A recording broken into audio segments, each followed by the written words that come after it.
సీమంతమా? అవునండి. కడుపే తీయించేద్దాం అనుకుంటూ ఉంటే సీమంతం ఏంటండి? కడుపు తీయించడం ఏంటండి? అంటే మళ్ళీ ఆడపిల్లనంట డాక్టర్ చెప్పింది, అందుకని తీయించేస్తున్నాం. ఆడపిల్ల అయితే తప్పేంటి బాబు? కనాలి, పెంచాలి, కాపలా కాయాలి, పెళ్లి చేసి బయటికి పంపించాలి. అదే మగపిల్లవాడు అనుకోండి, తడిగొట్టేసి కూర్చోవచ్చండి. వచ్చేదే గాని పోయేదే ఉంటదండి. ఏమండి, 7వ నెల అలా చేస్తే పెద్ద ప్రాణానికి కూడా ప్రమాదం కదండి. అమ్మా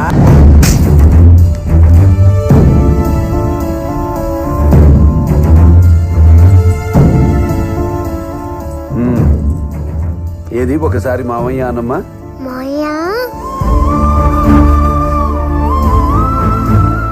వెళ్ళి ఆడుకోమ్మా.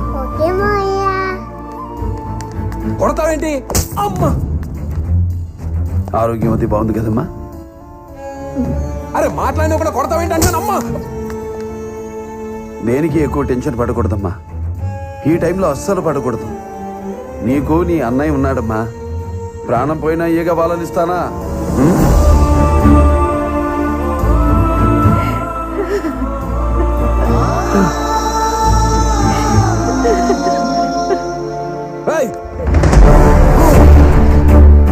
రాఘవయ్య గారు, బాబు ఆడబిడ్డ పుడుతుందని తీసేస్తానన్నాడంట. సరే తీసేద్దాం. నెక్స్ట్ పుట్టబోయే బిడ్డ మగబిడ్డ పుడతాడని రాసివ్వమనండి. అది నా చేతిలో ఎలా ఉంటుంది? మరెవరి చేతిలో ఉంది? ఆ దేవుడి చేతిలో. మరి ఆయన రాసిన రాత నువ్వు డిసైడ్ చేయడం ఏంటిరా? నువ్వు డిసైడ్ చేయడం ఏంట్రా? నువ్వు డిసైడ్ చేయడం ఏంటి? అమ్మ చంపేస్తాడేమో. ఎంతమంది ఆడపిల్లలు కొంటాడయ్యా, తీసేసుకుంటాడు. ఆడపిల్ల ఆడిష్టం అయితే ఏంటట? ఊరిని కాపాడుకోవడంలో తప్పు లేదు, అది ధర్మం.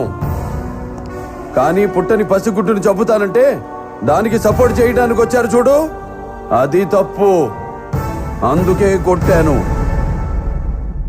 నిన్ను కనడానికి అమ్మ కావాలి, నిన్ను కొనడానికి భార్య కావాలి, నిన్ను నడిపించడానికి అక్క కావాలి, తిరగడానికి గర్ల్ ఫ్రెండ్ కావాలి. కానీ కడుపున పుట్టడానికి మాత్రం కూతురొద్దు. ఏ వీడితో చేయి కాపురం? ఆడదంటే అవసరం కాదురా, ఆడదంటే ధైర్యం. Even God must be born from mothers womb.